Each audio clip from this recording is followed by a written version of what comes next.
Oke. Assalamualaikum warahmatullahi wabarakatuh. Kami dari kelompok 5 akan menjelaskan terkait DRP atau Disaster Recovery Plan untuk serangan ransomware. Terdiri dari saya sendiri Reja Puja Kusuma, lalu rekan saya M.Egy Pratama, dan rekan saya Jia dan Kowi. Next.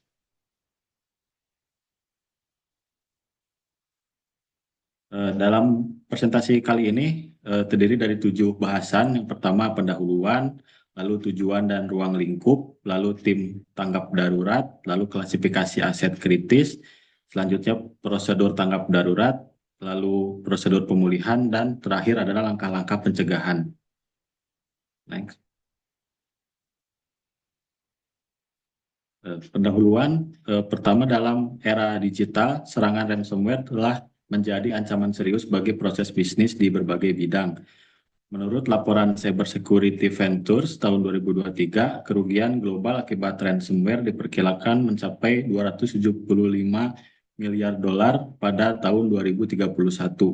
Serangan jenis ini membuat akses ke data menjadi terkunci dan dampak yang ditimbulkan diantaranya adalah dapat mengganggu produktivitas, merusak reputasi organisasi, dan lain sebagainya. Oleh karena itu, Disaster Recovery Plan atau DRP yang sesuai diperlukan untuk memastikan proses recovery dapat berjalan dengan cepat.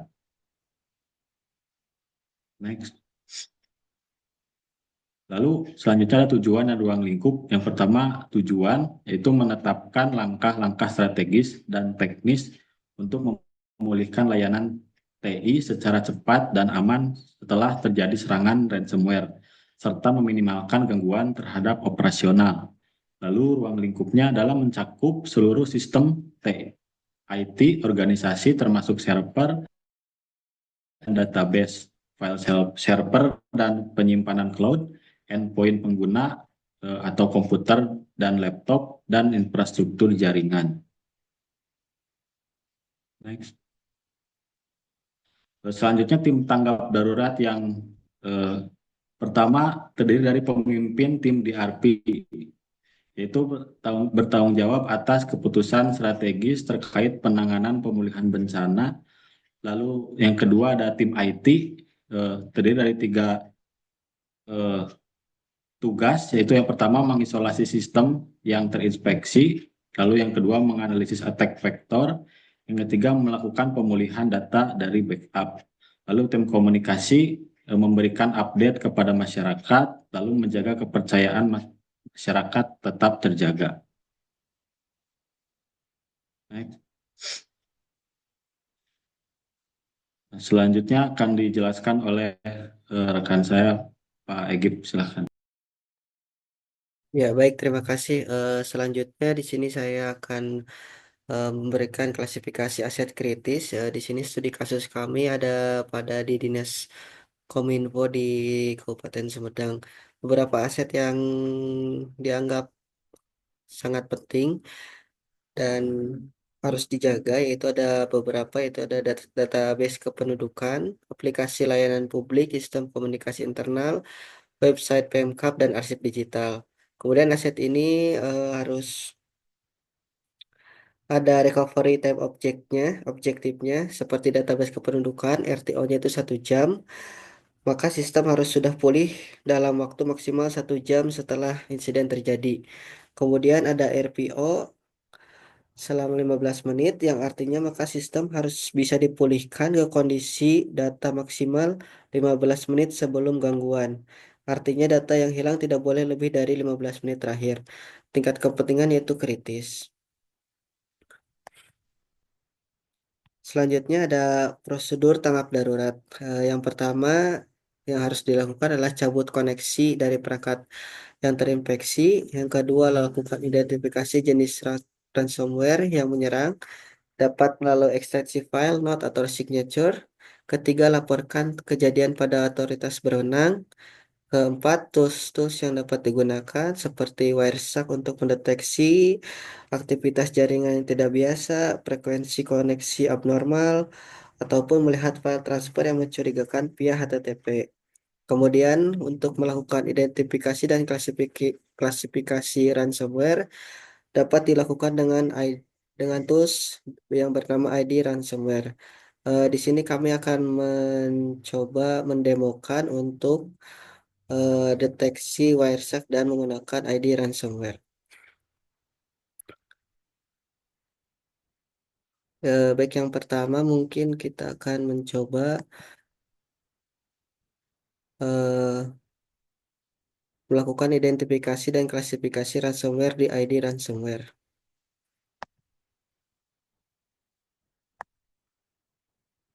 Ini adalah website dari ID ransomware. Di sini kita akan mencoba melakukan unggah berkas dengan permintaan tebusan. Contohnya seperti ini. Kemudian sampel berkas yang terenkripsi. Seperti ini. Kemudian kita klik unggah, maka akan mengidentifikasi jenis ransomware yang terjadi di itu. Yang pada kasus ini adalah stop dejavu. Kemudian di sini ada informasi untuk melakukan dekripsi pada ransomware tersebut. Kemudian untuk Wireshark kita akan coba tampilkan Wireshark.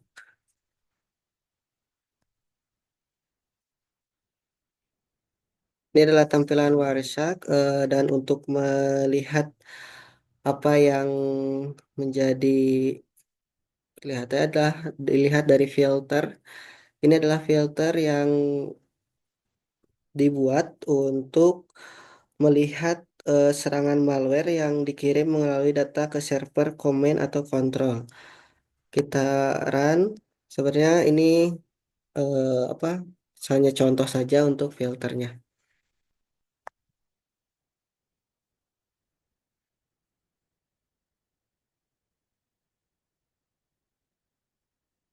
Kemudian selanjutnya akan dilanjutkan oleh rekan saya, Mas Yadan. Terima kasih.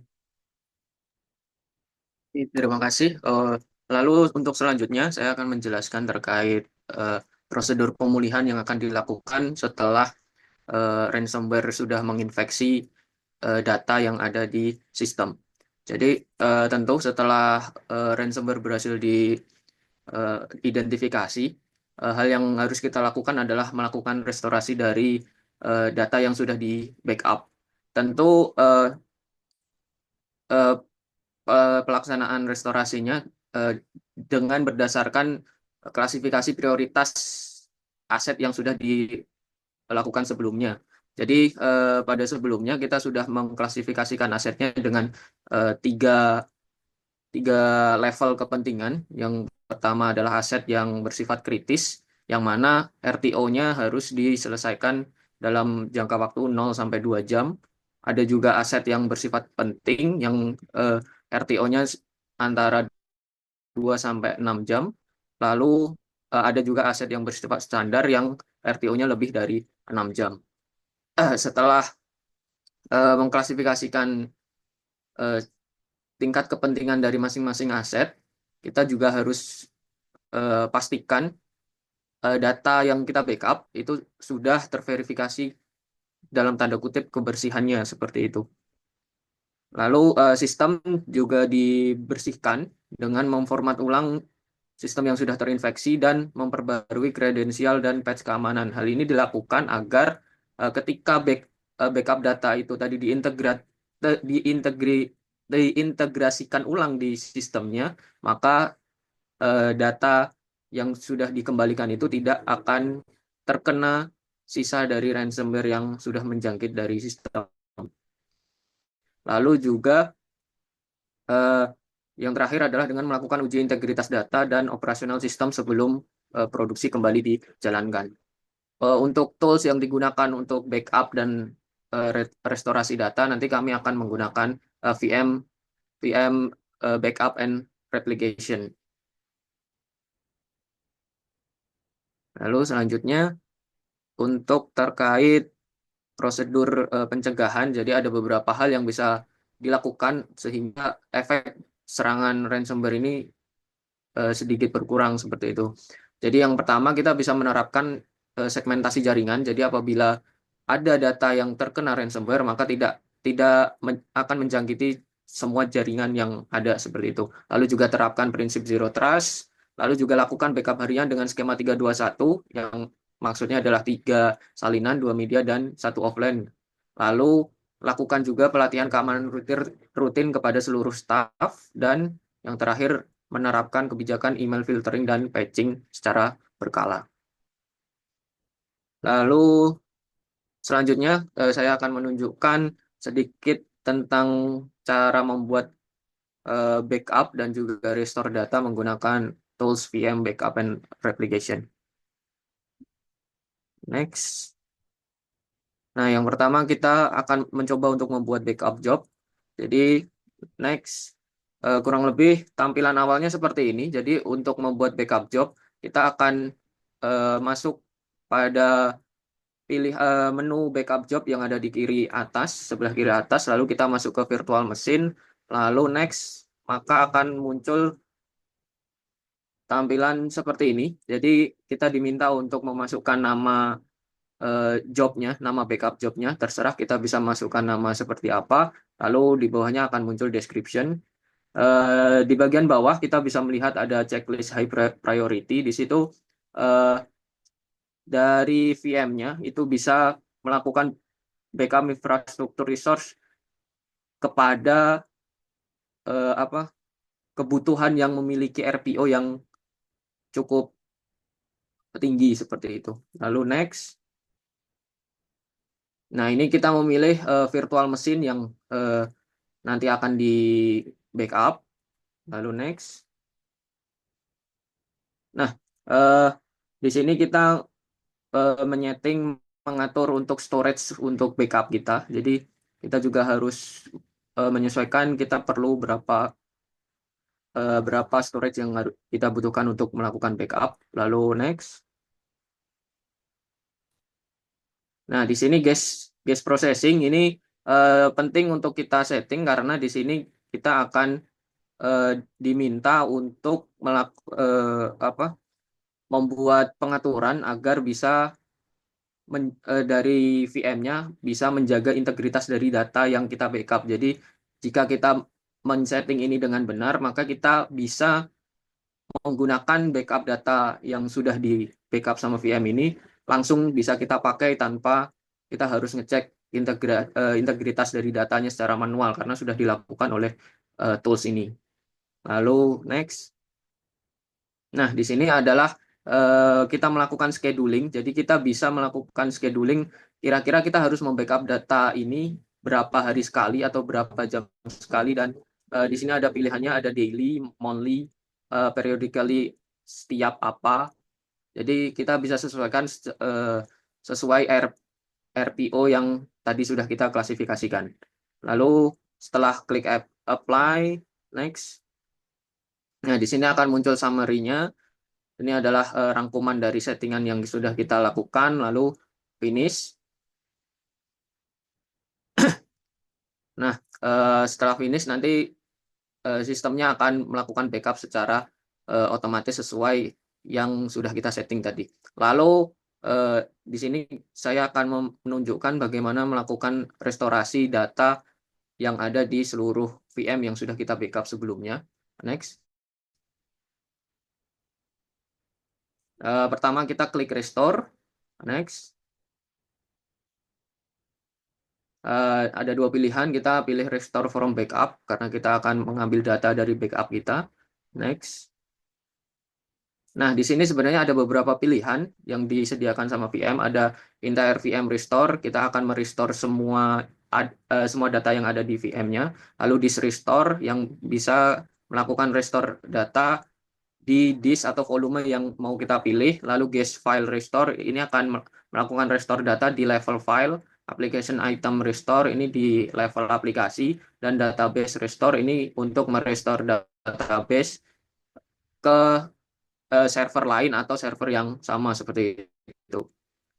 Next, kita pilih entire VM. Nah, nanti kurang lebih akan muncul seperti ini. Jadi kita akan disuruh untuk memilih VM yang akan kita recover, akan kita restore. Nah, di sini di bagian sebelah kanan ada poin. Di situ kita bisa memilih kita mau merestore VM-nya pada checkpoint yang mana. Nanti akan ada muncul list-listnya. Setelah sesuai dengan kebutuhan kita, maka kita klik next, lanjut. Nah, di sini restore modenya kita bisa milih mau restore to the original location, di mana kita akan merestore data backupnya kembali ke lokasi semulanya, atau kita bisa merestorenya ke lokasi yang baru dengan memilih restore to a new location or with different setting. Kita pilih sesuai kebutuhan, lalu next. Nah, di sini kita, karena tadi sebelumnya kita memilih untuk merestorenya ke lokasi yang berbeda, di sini kita akan diminta untuk memberikan settingan terkait destinasi backupnya mau disimpan di mana, seperti itu. Mau di restore kemana. Lalu setelah kita sesuaikan dengan kebutuhan, lalu kita next, muncul, nah seperti ini. Ini adalah proses yang dilakukan oleh tool VM-nya. Jadi kita hanya perlu menunggu saja sampai proses ini selesai dan VM-nya sudah ter-restore kembali ke destinasi yang sudah kita setting tadi. Seperti itu.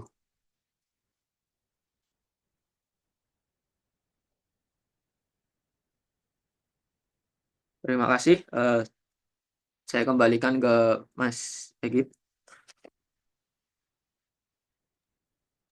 Ya, sekian dari kelompok 5 untuk presentasi di RV-nya tentang kasus serangan ransomware. Terima kasih.